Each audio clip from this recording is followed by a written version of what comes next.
You're listening to Your Purpose and Business podcast, where we connect you to possibilities. I'm your host, Raquel Walters, a two-time best-selling author, millennial speaker, corporate trainer, advocate, and clinical social worker at heart. Your Purpose and Business podcast will connect you with everyday successful people who will share their impactful stories, insights, challenges, failures, and triumphs on how they're navigating the working world, whether by climbing the 9-to-5 corporate ladder or starting, growing, and scaling their business. So grab your pen and notebook because you'll want to implement the nuggets and tools, strategies shared in every episode. Class is in session. Hello, everyone, and welcome to another episode of Your Purpose and Business podcast. My name is Raquel, and I am here with our guest today, Stephen Gentles. So Stephen Gentles has been in the field of informational technology for approximately 10 years. He has been helping organizations and entrepreneurs across various industries in growing and expanding their company by delivering on various IT projects and business strategies that seeks to create efficiency, resolve issues, improve collaboration, minimize their expenses, maximize their earnings, and generate new businesses through disruptive innovation. Stephen is also an adjunct faculty member at the University of the Commonwealth Caribbean, located in Jamaica, West Indies, providing lectures to students enrolled within the Information Technology program. Courses taught but not limited to are building applications using C#, Internet authoring tool, system analyst and design, and data structure and file management. Mr. Gentles, it's an honor to have you on the Your Purpose and Business podcast. Welcome. Thank you, Raquel. You're very welcome. So tell us, Stephen, I asked everybody that I interview on the Your Purpose and Business podcast. I mean, your bio obviously is rich, but tell us something that is not included in your bio. Tell us something about yourself, rather, that is not included in the bio. All right, great. Great question. Actually, I would say I'm a fun person, right? I like to have fun. I like to socialize. A few of my friends actually call me socialite. It's not really about it's not about the limelight. So I don't want you to get it, confused.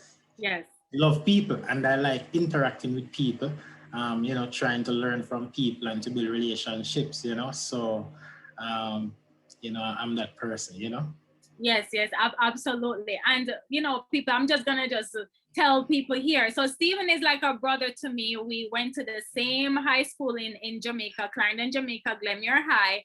And so I've been knowing Stephen, or we've been knowing each other for, I don't know, Stephen, like close to 20 years or something. Yeah, it's a long time. Yeah, definitely, it's a long time.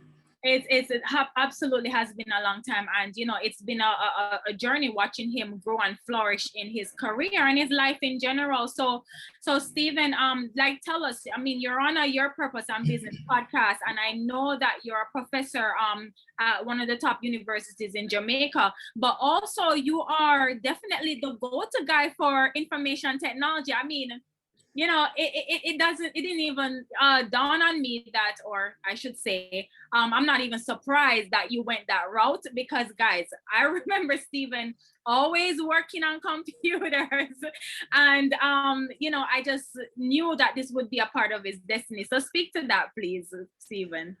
Definitely. So, I would say information technology is something that I have a strong passion for. I remember I got my first computer when I was in grade 6 at primary school.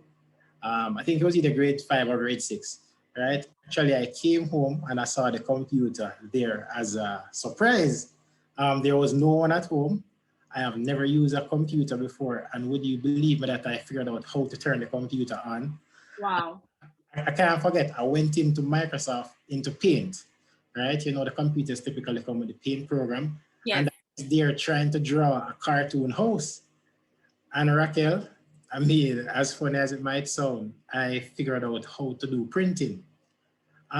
But using Microsoft Paint, like if you don't connect the dots properly, you will find that colors would overflow, right? So when I was trying to add the green grass, the color overflowed on the entire page. So when I printed, the paper came out wet. right? And I remember I took it behind the house and actually burnt it because I didn't want my father to find out. So it was from that actual first interaction with a computer that I was just so excited. And I wasn't even surprised myself that that's the actual path that I took, you know? Wow, wow. And so it's important that you even said that, Stephen, because here you are playing around with a computer, didn't even know how to use it, right? And messing around to the point that computer technology became a part of your career. So what a coincidence, if you would call it that. My question for you is, how does that play into what you believe your purpose is in the world today? Well, that's a great question. So I think for me, it comes in two folds, right? I love to innovate. I love innovation. So I am not an artist. I can't draw the fancy stuff or maybe do the fancy graphic stuff, but actually I love to innovate. And, through my passion for computers, I actually ventured it down. I chose software engineering. So, there are different aspects of using of computers or information technology. So I chose software development. And, through my passion of computer, it allowed me to express, something that I enjoy doing, which is to innovate. Right? Mm-hmm. As I mentioned earlier, it's actually a twofold. It's actually a twofold response for me. And for the second aspect is, I want to create a legacy. Now, legacy for me is simply by adding value to the life of others, right? Because through my passion, I realize that I have learned a lot, and as such, that's the reason why I accepted the opportunity when it came to become a lecturer at the university. Because to be honest, actually, I was approached, for that position, and I said, all right, I was a bit scared at first. Something I've never done before, but after the first semester, I realized that it also enabled me to kind of live out my purpose, which is to kind of leave a legacy, to impact and to add value to the life of others.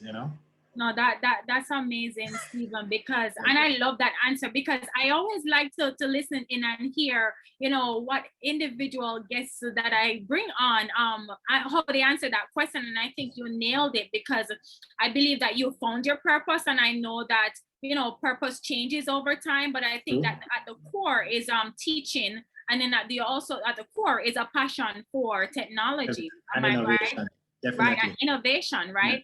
And so for you, like, what was that significant moment, if you had one, or even if you could remember, that you said to yourself, or maybe it was a family member or a teacher probably, that said, you know what, Stephen, you're great at this. I think that you should move forward into making technology become a part of your career. Great question. Thanks for that. So my neighbor back in Clarendon, he's actually a returning resident from the UK. He has a son who is also in IT. He's a great programmer. His name is Oral Beckford, right? And I remember he actually gave me my first programming book. I still have the book until this day. It's a book called Master in Visual Basic 6. And I remember I started to read the book, and I would go over his house. And when I made the first computer program, I was so, I was so excited, because the fact that you can take something from idea and you bring it into real life. I remember it was a simple Windows media player, something to play a media file. Yes. At that time, for my age, because by then I would have been in about, say, second form at Glenmuir. So I think I was well advanced over my peers as it relates to IT.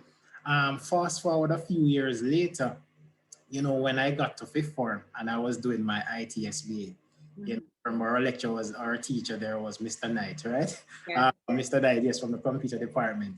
And when I got my SBA, I actually completed my SBA in 1 week. And, Mr. Knight said to me that, you're really good at this. This is something that, you should continue to practice on, because it will take you far. So I think that was a defining moment when I made up my mind, because at fifth form, looking to leave high school looking to start university, at that point, you kind of want to choose your career path. So I Right. think it was the support from my neighbor and friend Oral Beckford, and Mhm. the advice from Mr. Knight at Glenmuir that, kind of forced me, or helped to guide me in the path of IT as a career choice. Yeah, absolutely. And it just goes to show how much teachers and mentors or even onlookers Definitely. are important Definitely. in shaping, who we become, right? And Yes. I'm pretty sure that, and I can hear it, that you're so grateful to those two individuals. Undoubtedly. And to be honest, I can't leave out my dad. Yes, I am always playing games on the computer. And yes. one day he walked into my room and he was, you're young boy, you have all the free time playing video games, car racing games, all those stuff. And I remember he looked at me one day and he's like, the time you're here wasting your life playing video games and you're so good at computer, you should learn to make them for yourself. Right. Right? And I've never forgotten that, Raquel. Wow, amazing, Stephen. So, like, tell us along your journey of mastering or mastering your craft, right? Learning the different parts of the computer, the softwares, and forgive me, guys, I'm not tech savvy, so if I'm using the inappropriate words, forgive me. That's right. That's That's why I right. have friends like That's Stephen, right. right? Yeah, That I man, can that's fine. call on. Definitely. But Yeah. but really, what the question I'm asking is along that journey of you figuring out, okay, this is what I wanted to do, this is the degree I wanted to pursue in university, were there any challenges, roadblocks, bumps along the way that you recall that was significant? Definitely. I remember when I was in university. Um, so I did my bachelor's in computer science, right? Yeah. Programming emphasis at the Northern Caribbean University in Mandeville. And so I can tell you, I am one of those persons that will say, oh, I hate maths. I hate math, right? But little did I know that to actually, achieve a degree in computer science, because there's a difference between information technology versus computer science. Computer science it goes more in depth.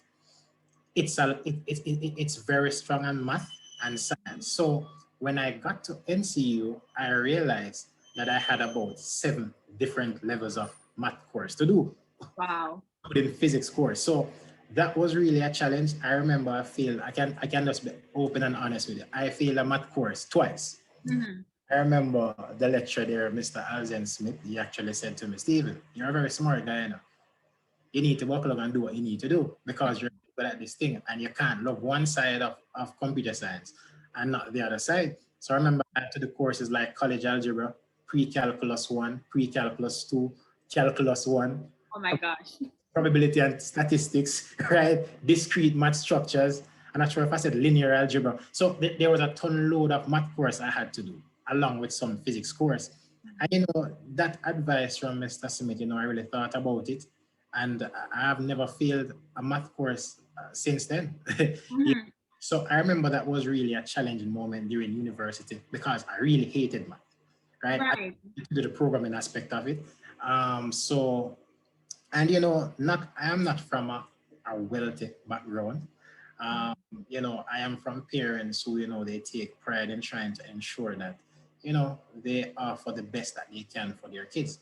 So for me going through university, it was a lot of sacrifice, right? There were days when I was there at school and, I needed certain things and I didn't even bother to ask my parents for it. I just kind of, improvise stuff like buying books, right? I would reach out to friends to say, hey, do you have an e-copy of this book? To kind of save my parents some money. Right. So there was that challenge as well. But nonetheless, my parents did everything that they could to ensure that, I was successful and comfortable. Yeah, absolutely. You said a lot there, and I just wanted to dissect it a little bit because I think it's important for upcoming or aspiring persons who want to get into the information technology field, because as we know, in technology is running the world pretty much, right? I think I can say that it runs the world, right? Yep. And so change is constant, because you spoke a little bit about innovation, and I think I want to ask you a little bit about that for what you foresee for the future, to pick your brain a little bit. But I wanted you to just define the difference, or tell us the difference between, because I know you said information technology is different from computer science, and oftentimes I think we group it, including myself, and just say information technology. So if you could just break down the difference for us, please. So they're basically the same thing. When I said difference, I'm actually more speaking from a curriculum standpoint. Okay.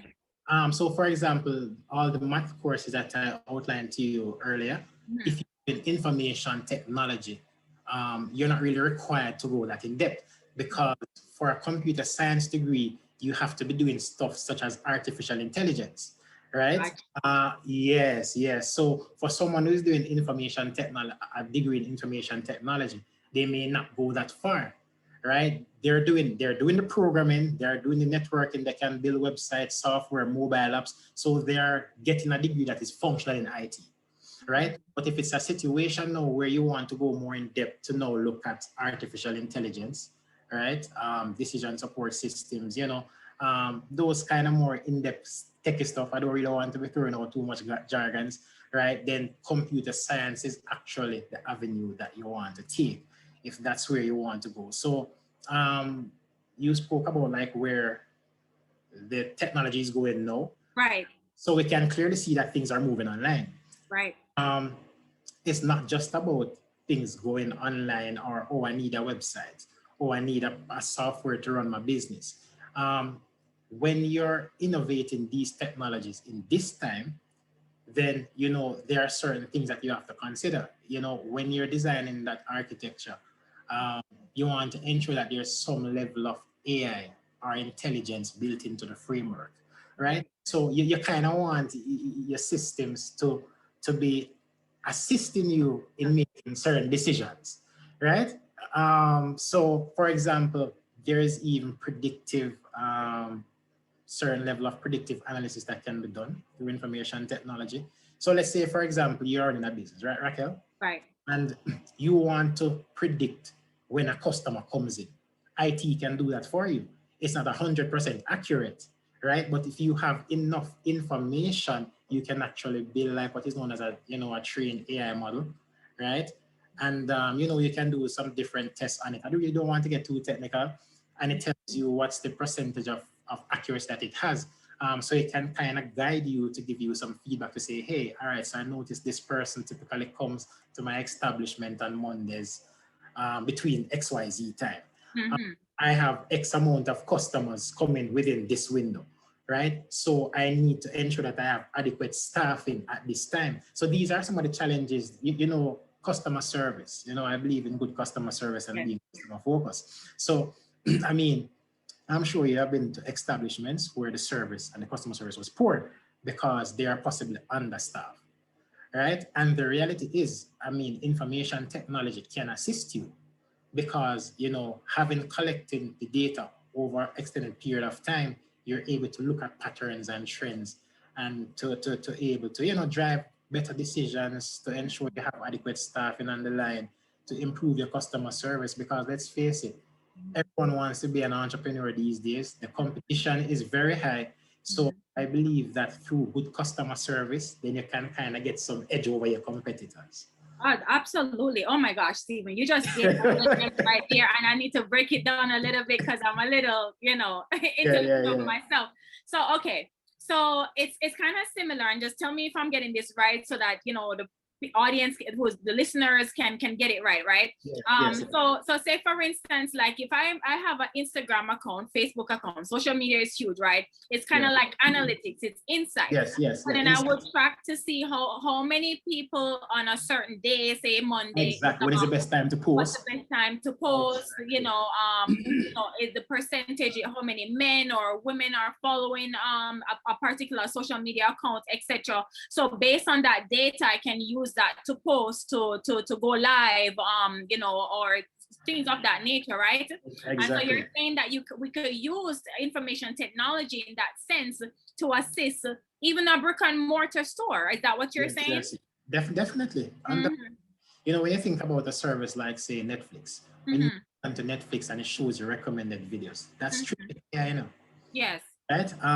When we talk about customer experience, I mean, like their architecture, they have, you know, monitoring systems running in the background where if you're utilizing the app on your phone and it crashes or there's some issue, it creates like an intervention that they into to resolve the issue before you even reach out to them. And that's just great customer service, you know. Right. So those are some of the benefits that, you know, technology can actually bring to business to allow them to have a competitive edge. I mean, I love it. Thank you for sharing that with the audience, because it also plays into, because I know this is one of your specialty that you work on every single day, you know, guiding business as well to grow and using technology as, you know, a tool, you know. Yes. So, you know, this is important information, and it doesn't matter if you're, you know, an aspiring entrepreneur, you are an entrepreneur already, but obviously this information is valuable. So thank you so much for that, Stephen. You know, let's shift gears a little bit. I know that, you know, you're the tech guy. I've always known Stephen to be the tech guy. And I'm just so proud of his accomplishments so far. But Stephen also have a big heart, guys. And you know, Stephen, I remember Stephen always loving to play the piano, right? Stephen, I even have my high school graduation video. You remember that song? Yeah. You know what I mean? Vitamin C, right? Yeah, that's Vitamin C, right? And I know that you have a love or a liking. I don't know if it's a love now for videography. You're great with playing the piano. I mean, you're multifaceted, like, you know, a lot of people. And a lot of people, the question that I want to ask, a lot of people shy away from expressing their multi-passions or expressing, you know, their interests.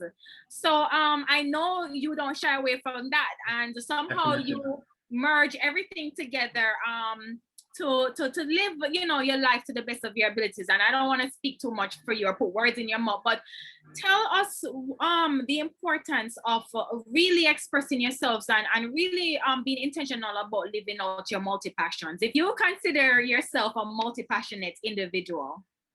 Great. So actually the answer to that is yes, I do. Yeah. I think if it wasn't for information technology, then I would be doing something in music. So I believe in expressing yourself like that. You know, sometimes, Raquel, let's be honest, life can get a bit overwhelming, right?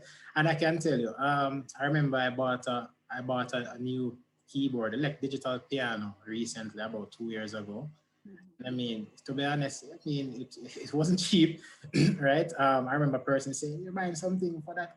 But let me tell you, there is nothing as relaxing. Sometimes, Raquel, I'll just be there and, you know, you're thinking about life and you're trying to figure stuff out, get a little bit overwhelmed, and I'll get up and I go on my piano and I just start playing, right? Sometimes I might go live on Facebook or live on like IG, or I might post a video doing what I'm doing. So I do believe that, you know, you have to strike a balance between work and play. And for me, what I realize is that music allows me to think creatively, because so I don't play music by reading sheets or notes or anything like that. I play by ear. So to play by ear, in order for you to develop yourself and to continue to grow as a musician, you have to do something known as improvisation. Right. A lot of creative thinking. So for me, it's when I'm playing, when I'm expressing myself on the piano or in any other musical instrument, because I play the drums or guitar as well. But my personal preference is really the piano. I realize that's my time to actually train my mind how to be thinking outside the box. Hey, I did this. You know, it's so good. How can I make it better? Once again, that's like innovation, right? Yes.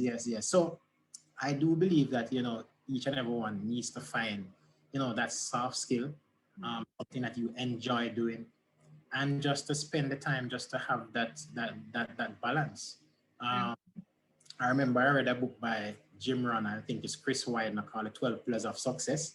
I think that's a great book, and that it speaks to that success is not just built on one thing, achieving money. No, there are different pillars that actually makes up success, and that is actually one. Right. So you need to kind of find that creative way to express yourself. You know, so sometimes you can just relax and de-stress. Yeah, it's absolutely important. I mean, the world is just going it's Yeah, just going. It is like just sometimes going. it feels like you're on a treadmill, right? And so we have Definitely. to find I call them little pockets of joy. And for you, that's playing the music. I actually am a Exactly. musician, right? So Stephen, I know that exercising is important to you. And I see you on social media all the time. You have inspired me almost 3 years ago when I see you posting your lifting weights in the gym, working out, or you're running 5K, 10K miles. I mean, I'm not even there yet, but I will be. But tell me, speak to the importance of exercising for you. Great. Raquel, I believe in holistic health, Mhm. right? And that's the mind, body, and soul. Yeah. Um, as it relates to exercise, once again, it fits back into that book I told you about, the 12 Pillars of Success. So Yes. for our listeners, they can go and check out that book. I think it's a really great book. Um, I was having a conversation in the gym about 2 weeks ago with a guy that was there. And he's like, I admire how you work out, you're committed. And I realize that when you're here to work out, you don't goof around, you just get the job done and you leave. Mm. He's like, what kind of drives you to do that? Right. I remember I showed him a photo of my before and after. I guess that's probably one of the things you were speaking about. Because as embarrassing as it might sound, I mean, I was weighing over 300 pounds. Mhm. And I went down to I think it was 224. So Awesome. Mhm. that's a lot of weight loss. Now, what motivates me to exercise? You see, there are a lot of persons in life, they want to be successful. Mhm. Let's face it, Raquel, success is not guaranteed. All we have to do is to ensure that we are making the right choices. We know what we want, we're making the right choices, and we're consistent in our actions. And then hopefully, right? Yeah. So God, or if you don't believe in God, the universe, whatever you believe in, right, will bless you with that success that you're looking for. So to some extent, it's uncertain. Yes, there are some guides and steps that you must follow, but it's really and truly uncertain. Now, Mhm. in order to do that, you have to be very disciplined and consistent. Now, how does that translate to exercise, or how can exercise assist one in becoming successful or developing the traits and the characteristics that are required for being successful? Now, if you know you want to lose X amount of pound or you want to look a particular way, you know that if you're in a calorie deficit, right? Right.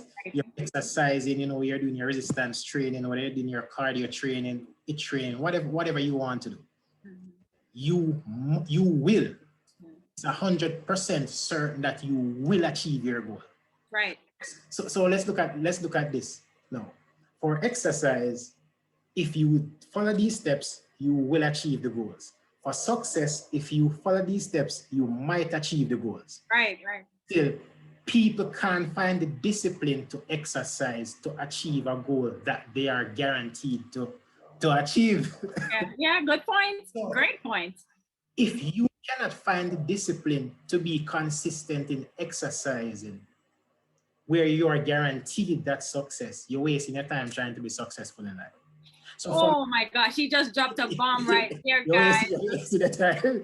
Oh, I think you I need to don't say care that how much again, Stephen.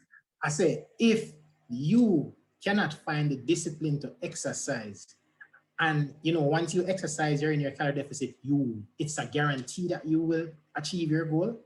If you can't find that discipline, then you're wasting your time trying to be successful in life, where you're following steps where the outcome is not guaranteed.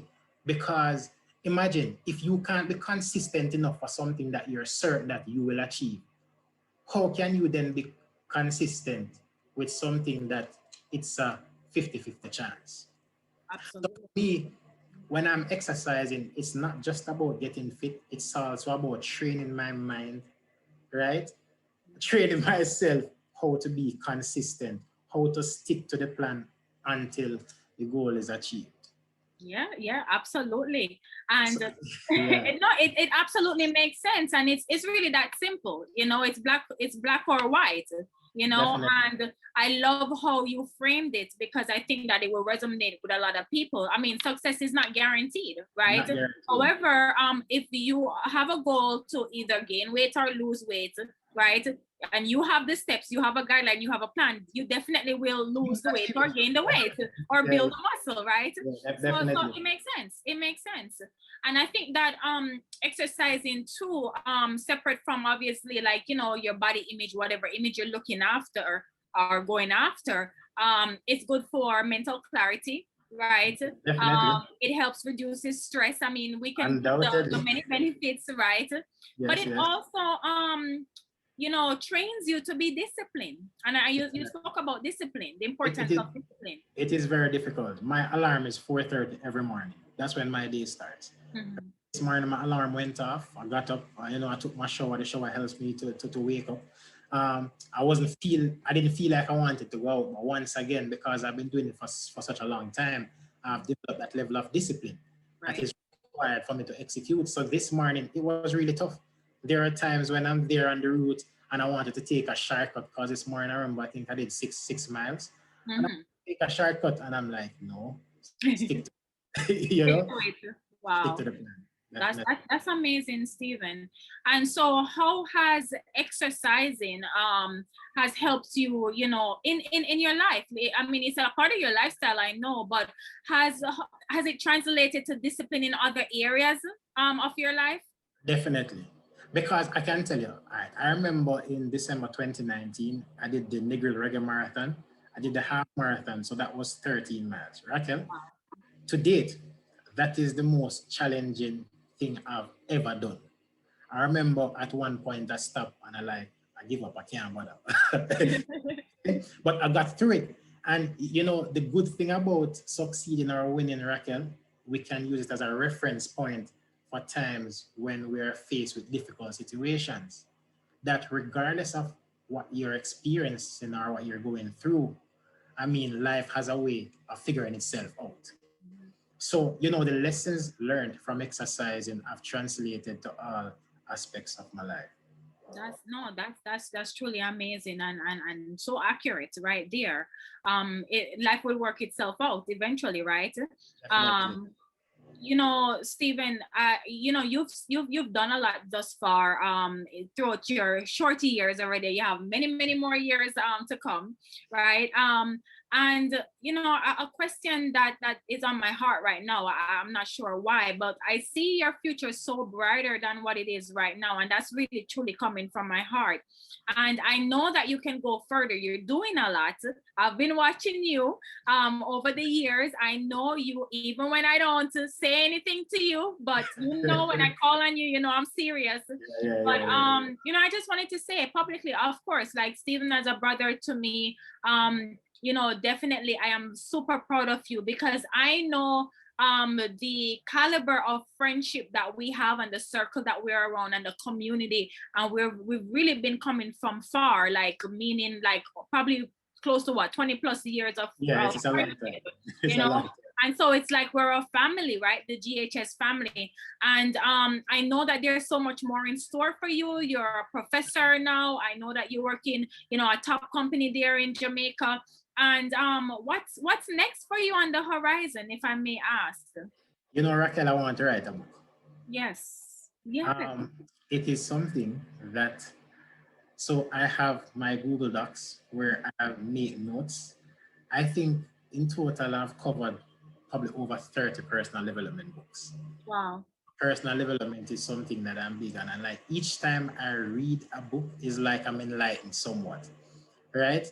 And then when I look at even others around me, I would want to share that level of enlightenment, Raquel. Yes. Right? So that's actually what I want to do. I mean, so far I have probably over 20 pages of like jottings and notes of different stuff that I want to speak about. So that's actually something in the pipeline which I'm really looking to have accomplished. I mean, I can't wait. I'll be the first one to endorse it because I don't know, and I don't want you to get mushy on here, and I don't want to be there, guys. If you're watching the video or listening, you know, on all different platforms. But when I tell you that this guy, he has such a huge heart, and he is so smart with his craft and what he does. I know that he's gonna be helping so many more people in the world, right? And so Stephen, I just want you to talk to, you know, the younger generation right now. You know, we're living in a fast-paced society. I mean, I know technology, social media has, you know, speed things up like 10x, probably 20x, right? And a lot of the younger generation believe like, okay, success needs to happen overnight, like, you know, it's microwavable, so to speak, and they want the riches, the cars, the whatever, right? For, you know, a young person growing up and wanting to enter the technology field, I mean, what advice or recommendations you or steps even you would say to that person who's trying to find their way? They know, they identify that I want to be a part of this artificial intelligence, information technology world. That's my dream. How can I start, and what should I be looking out for on the journey to achieving this dream? Well, you know, the first thing I would say is get off social media and invest in yourself. You know, Yeah. and, social media has created a major disruption in society. People look at social media, they see others living a life, which a lot of times it's fake. Right. They tend to put their best life there on social media. You Right. go out and you might take 30 photos, you take the best looking one. You know, everyone tries to appear to be, you know. So because of that, I think a lot of times it feeds into depression for some people because they're looking at social media and they're saying, oh, their life should have been that, you know, or it kind of messes up their priority, what they should Right. be focusing on. And I can tell you, I use social media, yes, but I use social media to connect. I am not on social media looking at posts, saying, oh my God, I love this. Yes, there are times I might see a beautiful beach picture somewhere or Borough and I want to go Yeah. there, I add it to my bucket list. That's fine. But in terms of trying to look at celebrities and saying, I kind of want that life, right? You know, don't focus on that. Invest in yourself. For information technology, and not just information technology, but like seeing that I'm an IT professional, I can tell you it's an ever-changing field, right? And you have to put in your hours.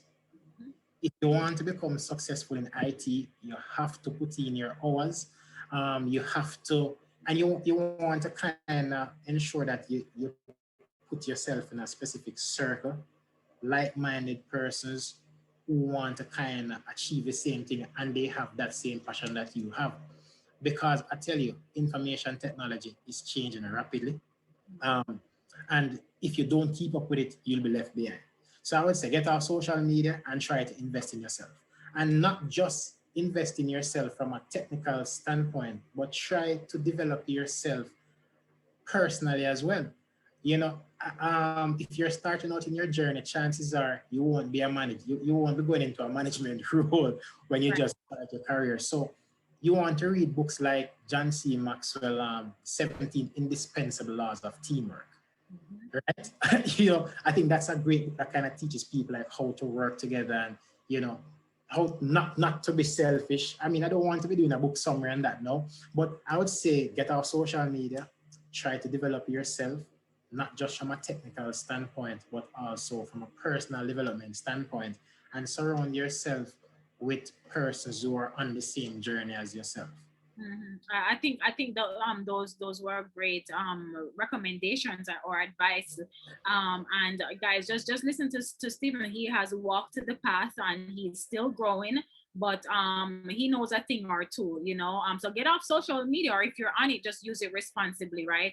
Yeah. And the biggest thing is investing in yourself, Invest you your know. time, yeah, and Yeah. find your passion. Just find your passion. Do something that you enjoy doing. Sometimes I mean you have to also exercise wisdom Right. because you might enjoy doing something and it can, pay the, look at Usain Bolt, pay the bill. Yes. Usain Bolt loved cricket. Yes. But someone saw him running, after batting a ball. Someone saw him trying to make his run, and I was like, you'll be a great sprinter. And today, he's the greatest sprinter of all time. So yes, sometimes you have to know, all right, when it's time for me to possibly, kind of shift focus, but at the same time, ensure that you're doing something that you enjoy doing. Yeah, absolutely. That was a great reference to Usain Bolt. You have to make sure that it's a skill too. You're loving it, but you can also monetize it as well, because at the end of the day, money is also important as well, right? Um, but Stephen, it's such a pleasure to have you on the Your Purpose and Business podcast. I've even learned more about you, and I know that the audience are in awe about what you do. And I just want to say, brother, like, continue to inspire, continue to grow.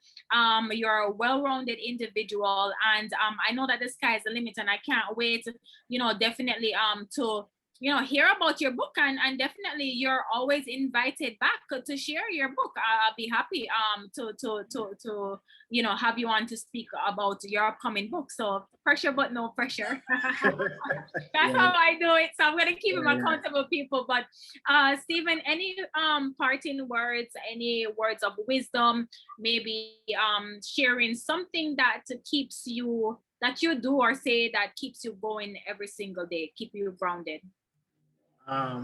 Great. So, Raquel, sometimes the journey gets tough. I mean, I've had challenges. I remember in 2020, I had a major car accident, right? You know, what I realize is that, your circle is very important, your network. Um, and, seeing that we're on the Your Purpose Live program, we have to really speak about purpose. Right. And, in life, I realize you have to find your purpose. I remember a few years ago, back in 2011, a friend of mine, Alvin Fowler, he was the one who introduced me to personal development. So, I owe all this passion and interest I have in personal development to Alvin. And I remember the first book he gave me was Napoleon Hill, Think and Grow Rich. And Napoleon spoke about definiteness of purpose. What is that one goal, of that one goal that you have that is of most importance to you, right? And that your desire for that goal must be so intense that you're regardless of what you face, the challenges that you have, they are not deterrents. You get what I'm saying? Yes. So your circle, personal development, and I've learned so much from personal development, Raquel. I mean, I could go on and talk for hours about personal development, because I remember one of the recent books I read by Jordan, I think it's Peterson, called Map of Meaning. And like he said, that your purpose of life, as far as I can tell you, is to find a mood of being that is so meaningful that the fact that life is suffering is no longer relevant. Wow, that's deep. Because if we look at our lives, if you say you want to examine your life over a week's period, you'll realize that there are times when you might be resentful. Why am I doing this? I hate this. I hate this job. You get what I'm saying? There are other times when you might be bored, and there are times when you're engaged in the moment. But what I can tell you is a key indicator to know if you're on your purpose is that you will realize that when you're executing those tasks, you're not resentful and you're not bored. You can't wait to get up out of bed the next morning to work on your goals, right? So, and I've had to accept some hard truths or hard facts about life itself, because if I had to kick the person, Raquel, who is most responsible for some of my failures, I couldn't sit down for a month. Wow. I tell you, because, personal development has allowed me from moving from having good intentions to becoming intentional. Because a lot of people have good intentions, but they're not intentional, right?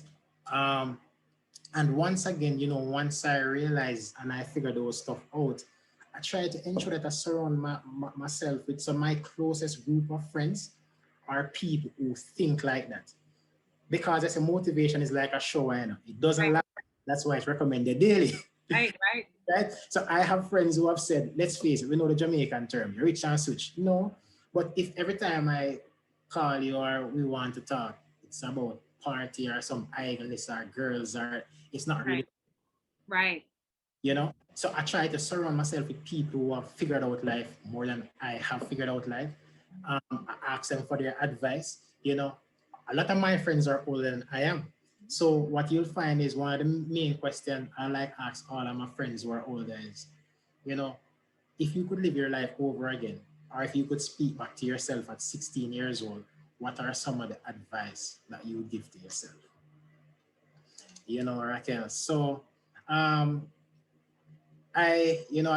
you for the kind words. To be honest, I still see myself as growing.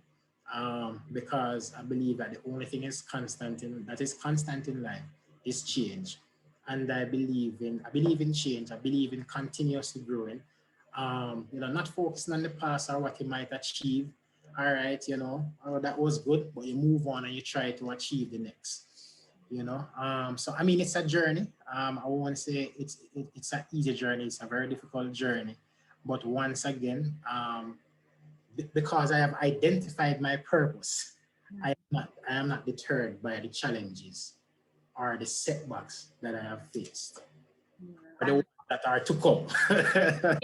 Yes. I love it, and everything you just said, it was so important, and I know that you've blessed so many people listening, to this podcast, and you're all about legacy building as well. So that will the story will tell itself, eventually, and continue to be a light in this world, and continue to help others along the way. So Stephen, Mr. Gentles, it's a pleasure and an honor again to have you on the Your Purpose and Business podcast, and just share with us if there is a contact information, maybe you're on LinkedIn, that if someone wanted to just reach out to you, seeking out probably your services, a mentorship or something, how can persons reach you? Sure. So I actually have a website, and that's stephengentles.com. So persons can go there and they can contact me from there.